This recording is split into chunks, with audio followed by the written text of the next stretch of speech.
sound, and then there was a pause for about a split second, and then there was like a scream or two, and then everyone just ran. Everybody. There was mass chaos. Screen, the smoke, the black smoke and fire. Hijacked, and there are indications that it may have been a Boeing 767 out of Boston.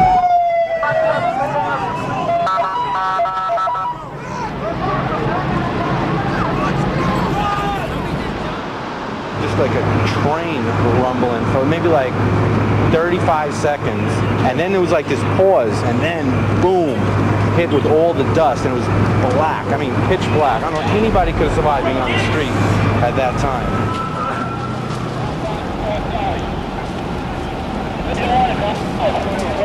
There's a truck right there. Right there. You can see the black smoke billowing out of the side of the Pentagon. It continues to billow out and cover much of the skyline here along the area, drifting along the Potomac River, casting a haze all over the Pentagon area. It didn't look like there was a plane at all. It was just obliterated when it hit the ground. He told me he was putting a plan together, that he and others were going to take back the airplane. And he said, you know, Dina, I think we can do it. It's up to us.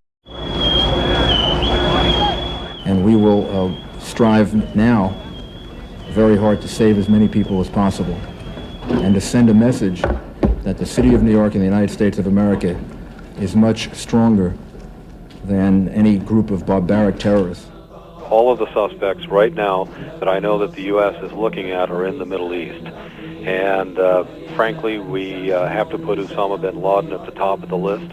We will make no distinction between the terrorists who committed these acts and those who harbored them. We've got to do something now and do it immediately. I mean, we're entitled to some semblance of security, some semblance of rationality, and I think that all died in New York. I've been in the city for years, and I've never heard it as silent and as sad as I've heard it tonight. This city is in shock, and unless you're here tonight, you don't quite comprehend it.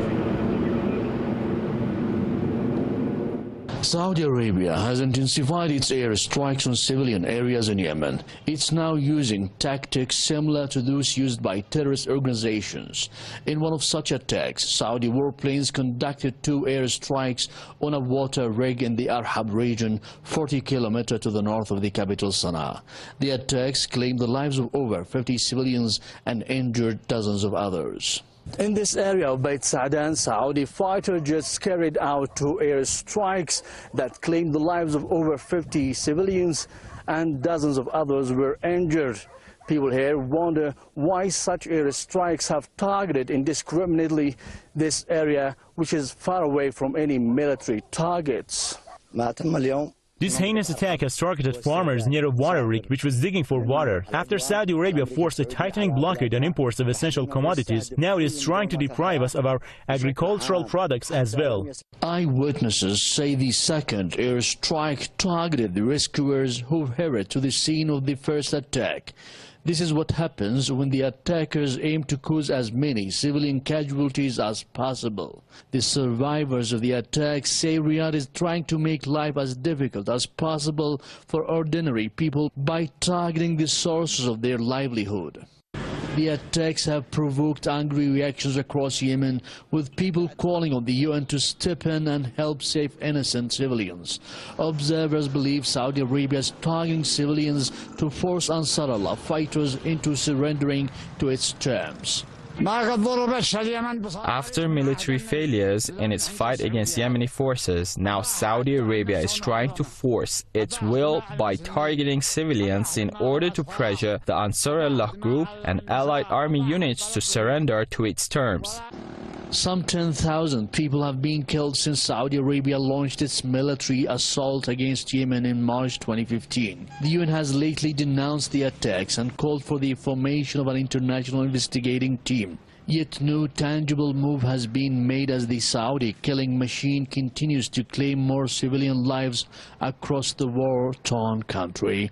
Mohammed Attab, Press TV. So let's get right to that breaking news. Successful nuclear test by North Korea. They claimed it overnight. South Korea confirms. President Obama briefed early this morning on his way home from the region. Our chief global affairs anchor Martha Ratt is tracking it all from Washington. Martha, this is just the latest in a series of provocations from North Korea.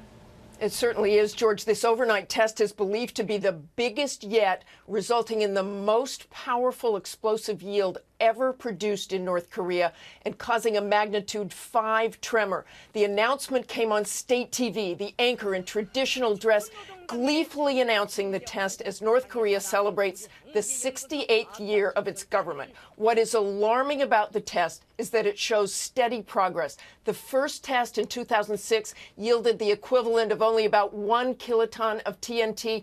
This one is estimated at 10 kilotons, and at the same time, North Korea continues to test ballistic missiles with an increasing range. They say their goal is to miniaturize a nuclear warhead and place it on a missile capable of reaching the U.S. They don't have that capability yet, George, but clearly that is the direction they are heading. And that is a huge danger. It's drawn an instant reaction from the U.S. and our rivals in the region.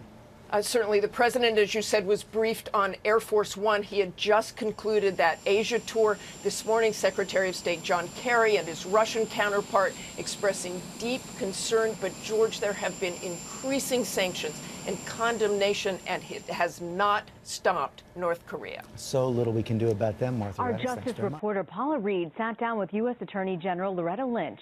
They talked about the September 11th attacks and the new terror threats facing the U.S. And on 9/11, I was actually in my apartment preparing to go to the World Trade Center.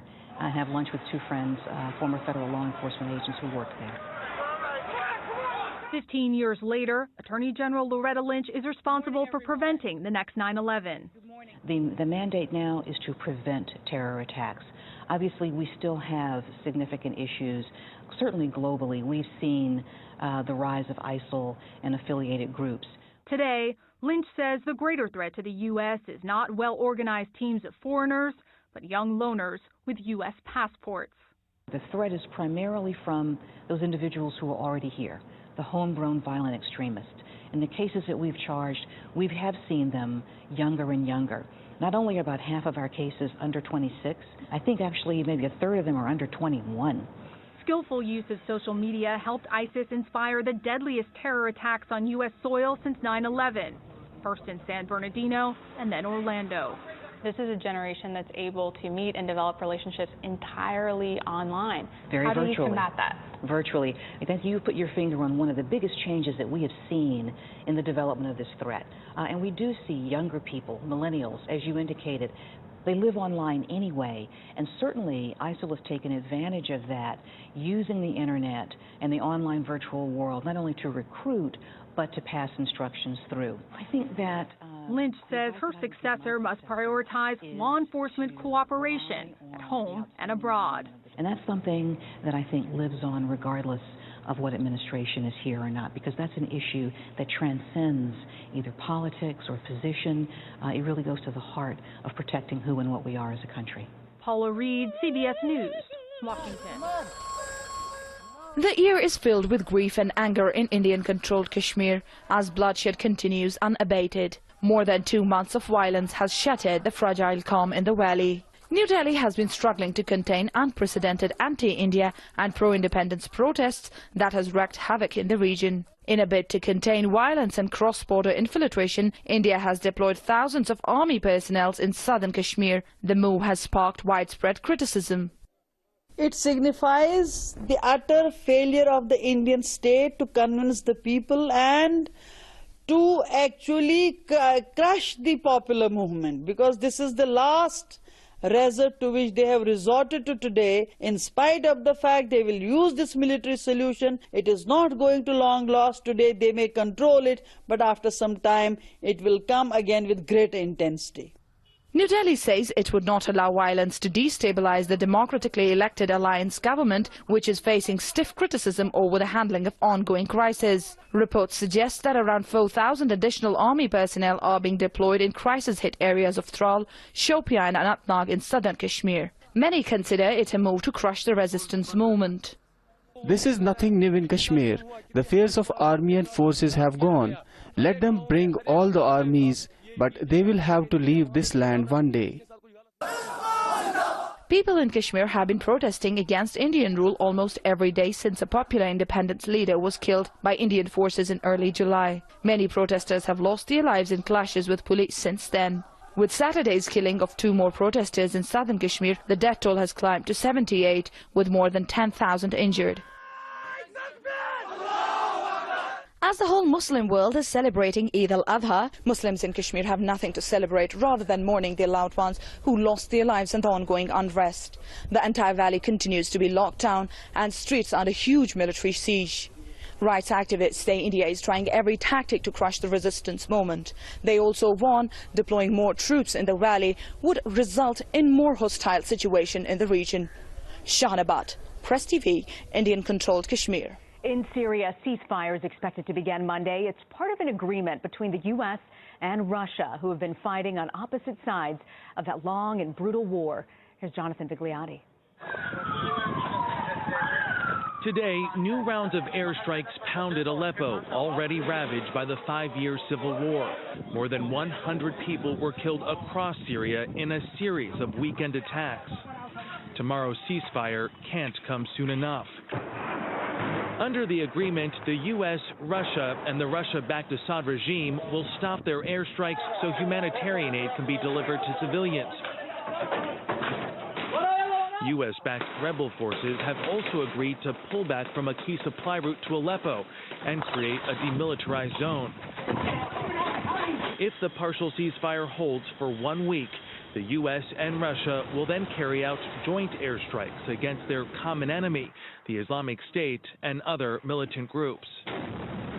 Secretary of State John Kerry forged the deal with his Russian counterpart in Geneva on Friday and acknowledged success won't come easy. A similar deal was reached in February of this year, but Rina, it fell apart when Russia moved heavy artillery into Aleppo to help Assad forces. A lot of people will be watching this one. Jonathan Vigliotti, thank you.